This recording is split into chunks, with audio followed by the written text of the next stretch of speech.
And welcome to Weather and Ag in Focus on this Thursday, June 26th. Temperatures in the mid-60s out there. We have a few rain showers on radar moving in from the south. In fact, some of those moderate intensity rain showers, let's see, just to the east of Ellendale, but basically between Ellendale and Lidgerwood, up towards about Valley City, all of that moving northeastward. So although we have some light sprinkles in the Fargo area right now, we'll see that increase to a few moderate showers as we head towards about 2:30 to about 4 o'clock, and then those push off quickly to the east for the evening. I'm Chief Meteorologist Dean Wysocki, along with our Ag Director Bridgette Readel, on the road again. Bridgette, where are you at today? I am in Carrington, North Dakota. I just got done helping out with the NDSU Extension Service Junior Crop Scout School. So I've spent my time over here working with students who are ages 12 to 18. We're talking about weed ID, pests, and just the last thing that we did was talking about careers in agriculture, because I was 14 sitting in a chair like that one. I had no idea what I was going to do someday, and yet here we are. Amen to that. Amen to that. Well, hey, you know what? Let's get our great grocery giveaway qualifier. Yeah. Let's see if we can get one today. And today's contestant is, let's see, Sharon Peterson of Fargo. Sharon Peterson of Fargo. You have 9 minutes and 70 seconds to call 701-293-9000. Again, that's Sharon Peterson of Fargo. Sharon, you have a little over 9 minutes to call 701-293-9000 to become a qualifier for our great grocery giveaway, which is $10,000 worth of groceries. You can't beat that. So, again, that name again is Sharon Peterson of Fargo. If you know Sharon, shoot her a text. Say, hey, they just called your name. You got to call in. Hurry up. So that's a great, great giveaway. And again, you'll have to be present down at Kingpin's July 10th when we announce the big winner. So that's going to be a great, great prize. And, you know, who doesn't want $10,000 worth of groceries in a year? Absolutely. And we say a giant thank you to Alsager Meats, Kingpins, and ND Estate Services for being sponsors of that project. Again, this is going to be able to come down to, what do we think, like $800 a month for groceries? Mm-hmm. I don't care if you're single, or especially if you're a family, $800 comes in tremendously helpful at this time with grocery price inflation the way it is. So let's take advantage of that, right? No doubt. Stock up that freezer with meat and all the goodies, and yeah, it can't be. And ice cream. I mean, June is dairy month. And even though we're going into July when we announce the winner, there's nothing wrong with, celebrating June and July, right?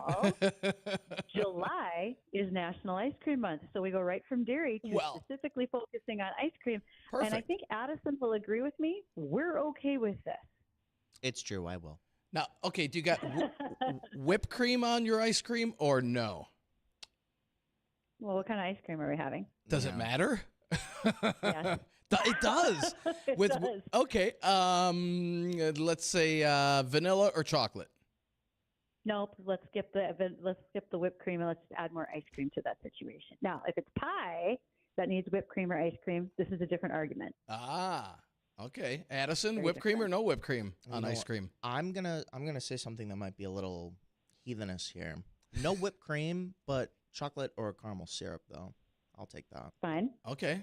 I thought you were going to pull out the Illinois apple pie. I'm putting cheddar cheese on it, which I've decided is do people terrible. do that? No. What? Illinois? People do that.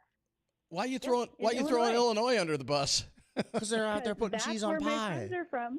Right. That's where my friends are from who do it. Where in Illinois? Bradford, Illinois, outside of Peoria.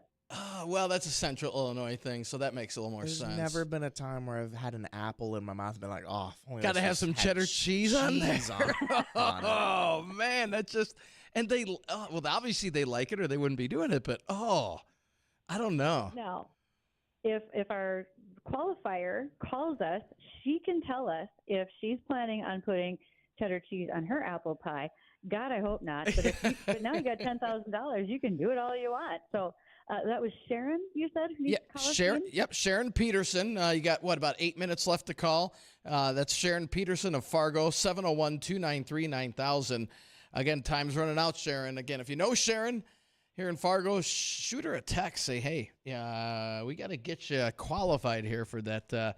For the big prize. Let's run down a quick recap of weather here before we go to break, though, because we do have some scattered showers on radar moving in from the south. Some steadier rain from east of Ellendale through about Gwinner towards Lidgerwood. That's all moving northeastward towards the FM area. So although we're seeing sprinkles now, we'll kind of uptick the precip here a little bit over the next couple of hours into some scattered showers. It could fall at a moderate clip, but then by 4 o'clock, those should be out of the area. 4 or 5 o'clock, right around that time frame. Temperatures stuck in the 60s today, and then down into the mid to upper 50s with cloudy skies tonight. And then tomorrow, we're looking at increasing sunshine. A little breezier out of the south, 10 to 20, highs in the lower 80s, about 84. And then a chance for storms Friday night.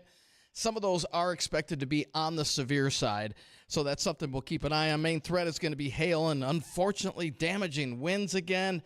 We're getting some indications this may hang to the west towards the Bismarck-Jamestown area. I'm not quite buying that scenario just yet. The Storm Prediction Center does have us in a slight risk for tomorrow night.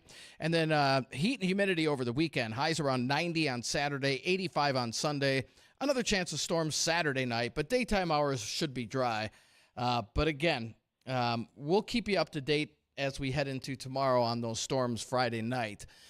It'll be likely after dark, kind of like the last time, between about 9 p.m. and 3 a.m. So something we're keeping a very close eye on. And again, we'll update you more tomorrow as we get more information in. But if you're going to be out and about, just prepare for that. If you're doing any camping or anything like that, going to be out at Lakes Country. I think most of this should stay just west of Lakes Country, but there is about a 30% chance some of these do squeak into Lakes Country. They hold their strength before diminishing.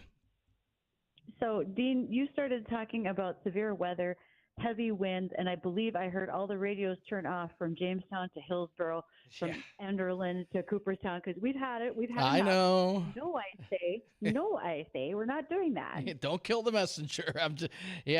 Hopefully this does not materialize, especially over the same areas that got hit. I mean, we don't want to see anybody get hit, but hopefully these things weaken and they go below severe limits or stay below severe limits. But all the ingredients are there. As we head into Friday night for severe weather. So that's why we're kind of keeping a very, very close eye on it. Well, for those who have concerns, especially as the weekend draws closer, you can always reach us on the JLA Insurance phone line, 701-293-9000. If you're concerned about your insurance, you better call Nate Thorsrud at JLA Insurance, because Nate is a farmer and he deals in crop insurance. He will be happy to work with you. You can also follow along on what we do every day here by watching us on Facebook and YouTube and on Acres TV. You can find us, WDAY, Weather and Ag in Focus, on our own pages, and you can send emails. Dean's going to get some hate mail if this weather continues. Morning, you pal. But you can send that to weather@flagfamily.com. You can send all the other things like pictures, questions, storm damage that you want to share. You can send those to me, ag@flagfamily.com. Notice we're going to play good cop, bad cop out of that, Dean. Right, exactly. I see where you're going. Yeah. Today we're going to be joined by interns, and it's going to be quite the intern type of day. First of all, while being here at Junior Scout School for NDSU, I have been sharing the good word about our internship program as Assistant Ag Director, and you can be a part of that by sending me the email, ag@flagfamily.com.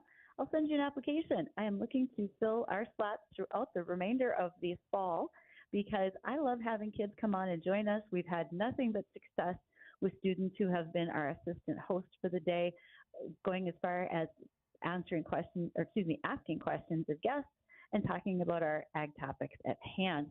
And I do know that today we're going to have interns from a different company. That is My AgData. We'll be joined by Lucy Dardis. and Hannah Neameyer.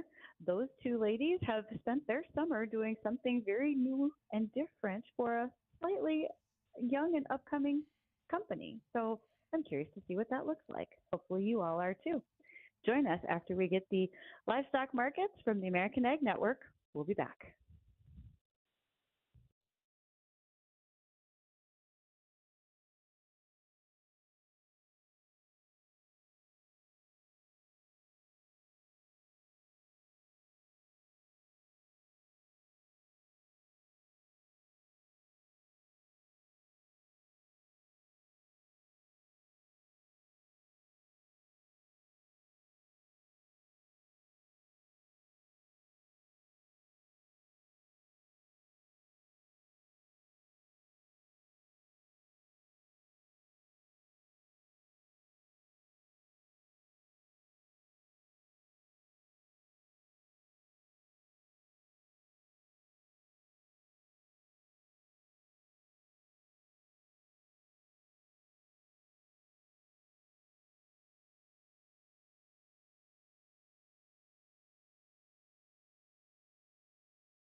Well, as you are thinking about later in the summer and any potential crop insurance discussions you need to be having, make sure that you have previously called techsupportfarm.com, talk to Chris Sherman.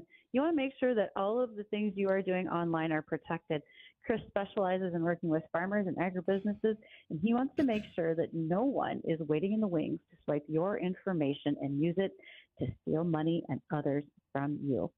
Dean, did we happen to get our qualifier for our We great grocery giveaway? we did not, and we're out of time. So Sharon Peterson. Oh man, sorry, Sharon. I'm feeling left out. Nobody wants to call in during our show. Right? I know. Very few qualifiers. This is disheartening, folks. Okay. We're going to try again tomorrow, though, so be paying attention for that $10,000 great grocery giveaway. We want to make sure to bring that out to someone who needs it, wants it, and we're excited to be sharing that on July 10th over at Kingpin. We're also excited to have two interns with us today from AgData. We are joined by Lucy Dardis and Hannah Neameyer. Ladies, how are you today? Good. How are you? I'm well. How are you, Bridget? We are great. That's okay that everybody's talking. I'm pretty excited about the fact that Hannah's got her NDSU sign behind her head. When I'm at my office at home, mine does too. So horns up. Thanks a lot. That's excellent. All right. We're going to start with the really easy one. What's AgData? And I am going to ask Lucy to give us a little background on the company you've been working for this. Yeah. So AgData is an electronic reporting company where we help to report growers' acreage for insurance online, which is really exciting. We're one of the first third-party companies that is working with the USDA on helping farmers change the reporting to electronic. Okay, so now that we know a little bit about that, that means that this can streamline the data that farmers have right out of the tractor cab, you might say, going right into their crop insurance or to their FSA office. Do I have that part right? Yep, you're absolutely right. Yeah, we can take your reporting from your OEM, which is typically John Deere is what we see most of, and we're able to put that into our software, and we're able to curate your data to make sure everything looks good with your CLUs in your fields, and then we're able to turn that into a report for your FSA office. Hold on, Lucy. You just said a lot of things that are terms that people might not know. What's a CLU? Fair. That is a common land unit, so that is typically drawn out by FSA offices where you have your fields located in. Okay, that helps us understand what the terms we're using quite a bit more. Good. And Lucy, how many in our ag community are using your product right now? And what is your goal, let's say, in 2-3 years? That is a good question. So I would say our goal is to just continue to expand to help growers within the community. We have been asked if we want to be joining with the USDA, and our biggest goal overall for AgData is to just continue to expand our product and help growers to save money, reduce risk of audit, save time when they're reporting, because with our electronic product, we're able to do all of those things for them. Well, okay, we've got lots to talk about, not only with the reporting that we do electronically with AgData and some of the inroads that they're making with folks, but we need to know who you ladies are and what you have been doing for this summer. So I'm going to ask Hannah to give us some background on herself. I mean, where are you from? You're going to school at NDSU, it looks like. Just let us know who you are. Yeah, I am from Rolla, North Dakota. It's a very small town, very north central North Dakota. I go to NDSU. I will be going into my third year this fall into the agriculture economics program. And I just started here for the summer and I love it. I grew up on a farm, and so I'm doing the reporting for my dad this year to kind of test it out. And it's so beneficial to farmers, and it's just a great thing for them to invest in to help them, save time and money on their farm, because farmers are always looking for ways to save money. I want you to hang on to that thought when you said this is a really good benefit for farmers, because I'm going to come back to that and ask you how and why it is and what that can mean. But I want to give Lucy the chance to introduce herself in the same manner. Sounds good. Yeah. So I am grew up in Chaska, Minnesota, a little bit west of Minneapolis. Growing up, my great grandpa had a farm down in Ames, Iowa, and so I would grow up going down there every summer to hang out with him, see the fields, and he would always let us ride on all the fun equipment that he had down there. So that is what pushed me to continue my passion that I grew from that into an agriculture business degree at the University of Minnesota Twin Cities. So I'm going to be a senior there and planning on graduating this year. Well, lots more questions for you ladies, and especially because I think it's exciting to hear what college students are thinking about for their future careers and how their job ideas change over their summer months when they're test driving full-time jobs. So we're going to get to that after we do our bottom of the hour news. Don't go anywhere. We're going to continue to talk with our two interns that are joining us today from AgData, Lucy Dardis and Hannah Neameyer. We'll be back.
Here we grow 2025. Dean and I are custom farming 20 acres of wheat this year with our farm cooperators, Jim and Michael Euland. And we have had the great support of several sponsors. Two of them include Progressive Ag. Greg Urbanski and the team over at Progressive Ag is there for all your risk management needs. If you want to talk about hedging any of your crop, what's going on in the commodities markets as well, and also crop insurance, which after what we've been hearing and seeing in the last few days is a pretty vital piece of this summer. In fact, I had a phone conversation with an agronomist this morning over by Wheatland. He mentioned that they are seeing quite a bit of corn stand that just poor. You know, you count 3 or 4 plants and then you are missing another 3 or 4 plants. So really, it looks like a significant portion of stands have been damaged in recent storms. Maybe there were other situations happening in the field, but I wouldn't say a lot of our crop is looking as outstanding as we want it to be. And secondly, Vision 4 down at Wahpeton, if you are thinking about making some changes in the fleet, whether it's in your personal vehicles, especially if you have kids going off to school, have a discussion with the folks at Vision Ford. They can help you out. They can even bring cars to you to look at. You don't have to make the trip just to Wahpeton for that. We have several interns with us today. They are from AgData. We are joined by Lucy Dardis and Hannah Neameyer. And we're talking about what is AgData, but also, ladies, you both mentioned, why is the work that you did this summer with AgData, or well, maybe I should start with this one. What did you do for the summer before we talk about how it was helpful? So let's start with that. Hannah, what were you doing this summer for AgData?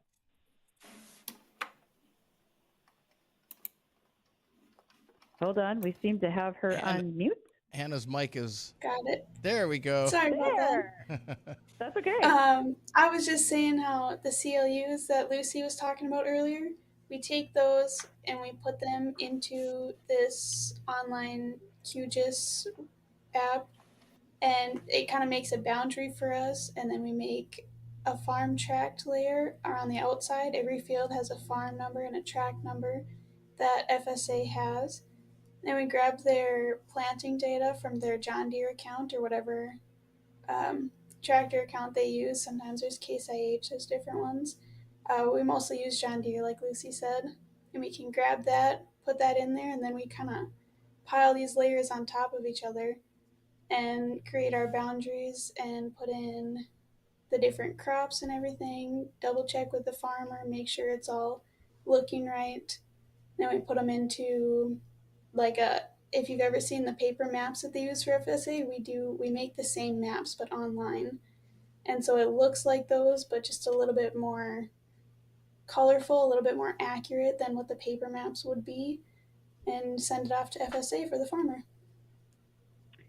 So Lucy, building on that, when you first started your internship till now, what was something that you've learned or maybe surprised you in the process of working for AgData? Yeah, so this is actually my second summer with AgData, which has been really exciting. Something that has surprised me throughout this entire experience was the growth that AgData actually has had over the past 2 summers. That first summer I was working there, it was a lot of outreach to FSA offices, just letting them know that this is now available, and for the growers that we already had registered, that they have to accept these reports that we are sending them, and helping them along the process of being able to then report those. Where this year, I'd say it's a completely different experience. I personally am not in charge of doing the FSA reach outs, but I know that FSA offices are a lot more comfortable and they understand kind of what these electronic acreage reports are looking like. And so now I'd say my job this summer is a lot more hammering out reports. I'm constantly working on something, so we do have a lot coming in. So it's been really cool to see the growth of AgData. And Lucy and Hannah, you can start with this question. So far this summer, how's your summer work influence? How does it influence what you're doing in college? And do you think it will have you make any changes at all? Lucy, we'll start with you. Yeah, that is a really good question. I would say I've really enjoyed it. AgData has been something that I wouldn't say I'm learned a ton about the software that I'm using at my AgData through school. I'd say I've learned a lot while being here. I'd say at school, I'm doing a lot more business oriented things with that nature. And here at my AgData, it's very agriculture focused, of course, and working on a lot of software and coding, which has really expanded my toolbox, I'd say. So I'd say honestly, going back to school and maybe picking up a major related to that would be something I'd be interested in for sure. And Hannah? I kind of agree with Lucy. The egg economics degree is a lot like the egg business degree. We're doing a lot more business stuff, accounting, economics. So I've learned a lot separately between school and between my egg data. But I think we're going to see a big turn pretty soon here with the new farmer generation coming in and the digital acreage reporting. I think the next 5 to 10 years, there's going to be a huge shift in the way things are done agriculturally with all this new digital stuff coming to light. So speaking of the digital stuff, so ladies, how do you see this, what you're doing over the summer with my AgData, how do you see that as a benefit to a farmer? Because there are some that still like going to the FSA office because it's kind of that trip to town, I got some work to do, et cetera.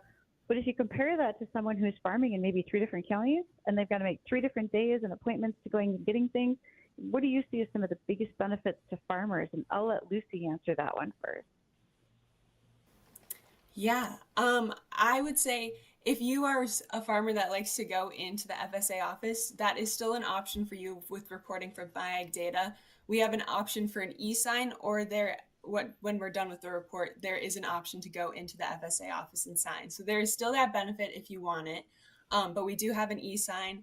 And I'd say, yeah, my AgData just kind of combines all of the errands that needed to be done to complete an acreage report online.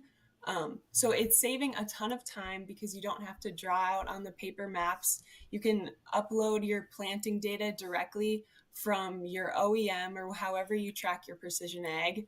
And then we're able to go in through the backlog and clean up any data that is missing, or if there is something that didn't come in right from your precision ag, we're able to curate that data so it looks correct. We'll meet with you to make sure everything looks good, and then we'll send that over to the FSA office for you. Man, Hannah, how much have farmers mentioned to you that this has been a bit of a time saver versus having to go to each and every office? Yeah, so I mean, I take a lot of my information from my dad, who's been farming all his life, and he also likes going into the office. But drawing out the paper maps, once your farm hits a certain size, or even if you have 2 jobs, maybe if you farm on the side and whatever, it just to draw out all the individual maps, it takes time because you have to go through your John Deere still, look at it, draw it out, right? Make sure you have everything right. Where did you skip because it was too wet? All the stuff that you have to remember for each and every field. And like my dad, he's not riding in the planter all the time. We work with other people, and sometimes he's not there in the planter, and so it's hard to draw all those out individually versus when you hand it off to us, it kind of just takes one more thing off of your plate.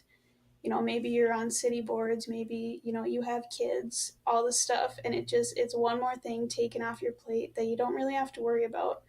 And we'll handle it, we'll double check it with you, and you can just say, oh, this is wrong, we need to fix this, is there any way we can do that? We'll fix it up and we'll turn it in. And it's just one of those things that if you don't have to worry about it, it's nice to just kind of check it off.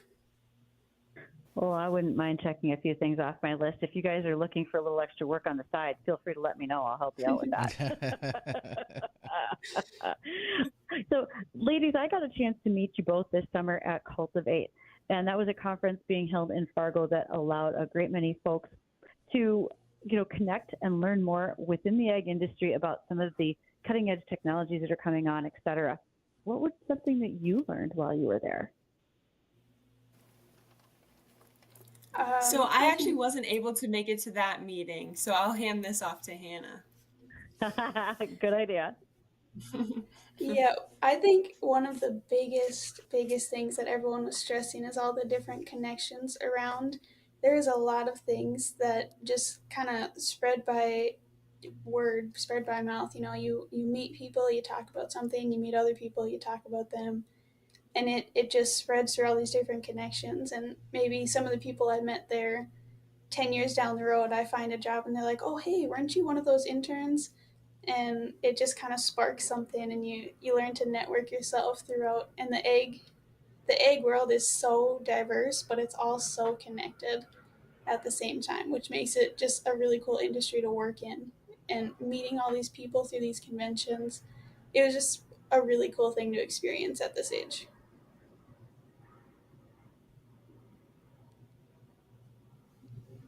Oh, I Yep. was good. I thought I might be on mute there for a No, sec. Sorry, Dean. Go ahead. no, go ahead, Bridgette. No, we're good. I think we're up to our last question for the ladies today. Right. And so, what are your future plans, ladies? After all this, I know you have still. Well, Lucy, you're about done, and Hannah, you got a couple years left. What are your future plans? Hannah, you want to go first, Yeah, that's a great. or Oh, yeah. either one? Hannah, you go first. Okay. Um, it is a great question. I still don't know, and I have a year and a half of school left. I'll be done a little early, and I want to stay in this agriculture world. And I think working for a business like my AgData that like truly helps farmers. And I know there's so many companies like that that their mission is to solely just help farmers, and I would love to be a part of something in that way because I grew up on a farm. I love my farm. I love everything outdoors, everything about it. And I would love to just do what I can to help farmers around, save time, save money, and like just about anything to help them grow, help everything be more efficient, or maybe even just go back and farm with my dad. That'd be awesome. Right. And Lucy?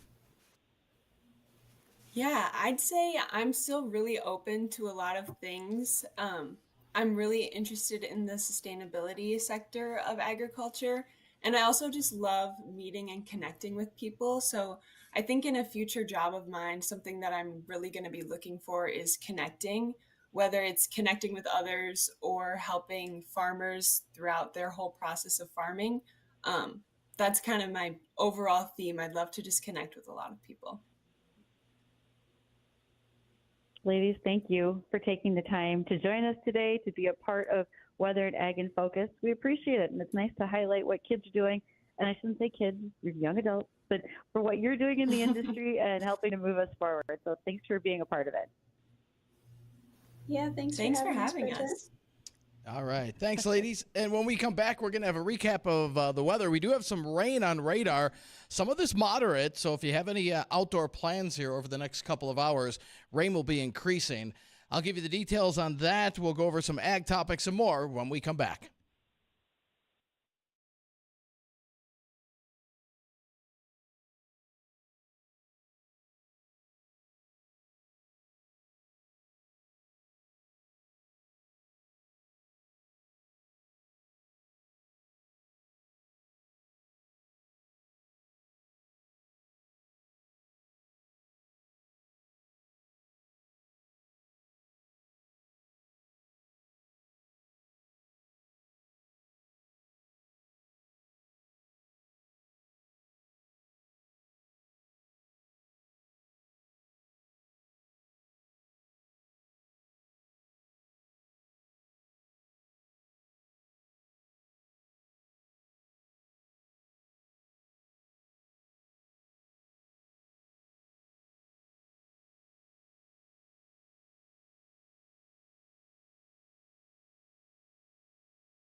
And welcome back to Weather and Ag in Focus. I want to update you on the weather here. We do have some light sprinkles in and around the FM area and into Lakes Country, but some more moderate rain from about Fort Ransom down through Lidgerwood, heading northeastward towards the FM area. So between about 2:30 and 4 o'clock, we're going to see those showers increase. By around 5 o'clock, that should be all pushing east of the valley into Lakes Country, and should be left with a drier evening if you have any evening plans. But rain showers will be increasing here over the next couple of hours. It's only going to be about a 2.5 hour window of some light to moderate showers, and then conditions will improve. And again, tomorrow we'll have increasing sunshine right around the low 80s, and then a chance for severe storms. I hate to say that, coming on the heels of what we had just about a week ago. But severe storms are possible Friday night, and that will lead to a warm and humid weekend with highs around the upper 80s to near 90 on Saturday, and Sunday temperatures in the mid-80s. So, again, we will be closely monitoring the severe potential for Friday night, and we'll update you more as we head into tomorrow. And this weather is brought to you by Progressive Ag Risk Management Specialists. Bridgette, let's hope and fingers crossed that the severe weather does not materialize, but a lot of ingredients are coming together for that on Friday night. So it's something we'll be keeping a very, very close eye on, and just keep that in the back of your head if you're going to be out and about Friday night, if you're thinking about going camping, if you're going to be outdoors, not near a radio or TV. Make sure to have a NOAA weather radio handy, or if there is severe weather, we'll break in as well to notify you. What's this? Let's hope that doesn't happen. I said no. That's not how this is going to work. If Bridgette says no, no means no. I mean, if you want to send me a very nice gentle half-inch of rain, okay, but that's it. And actually, enough people have just tarps on their roofs. Never mind that. We're going to wait. We're going to wait till we can get some of those closed up. Yeah, no doubt. No doubt. Now, Bridgette, we were talking earlier. So with the crops that were damaged, and we're relatively early, I don't know if I wouldn't call it early in the season, but is it too late to replant for some of those crops that were damaged? There are folks out replanting as we speak, putting more soybeans back in the ground. Your corn, different situation. You're going to have to find a real short day variety if you want to make that work. Generally speaking, this late in the season, we're not looking for corn, but we can do some other things. A talk with your crop insurance agent is going to matter tremendously. But also, as we talked about earlier this week, when Lynn Paulson from Bell Bank joined us, and Lynn, as the head of ag banking over there, pointed out, you've got folks that need to assess where are they in their operating mode. Is it better to continue to put more money in by buying more seed and putting soybean seed in the ground? Do you think that you can make some dollars doing that? Is it time to say, nope, I'm done with this, and I'm hoping that what I get for my crop insurance covers what I currently have for inputs? I mean, hopefully just a break even. I'm not looking at this as a big profit opportunity. So there's some very big management decisions that are currently being made for a lot of farmers, just trying to decide what this is going to look like. And we have injury on corn, on soybeans. It's very, very widespread. So I haven't heard a lot on sugar beets right now. I'm sure there's some leaves that are shredded. This is the time of year where we get a lot more concerned about fungicide to prevent disease problems in sugar beets. So we're keeping an eye on that. And I know if I've missed something, that some of our very faithful sugar beet listeners like Chad, they're going to send me messages and make sure I know what's going on in the sugar beet world as of today, because we're trying to keep up with all the things and all the places in the state. And there's a lot of them. I also want to say a thank you to last night. The corn growers and the soybean growers hosted a dinner for teachers that were attending a Nourish the Future event. These teachers were from middle schools and high schools in North Dakota.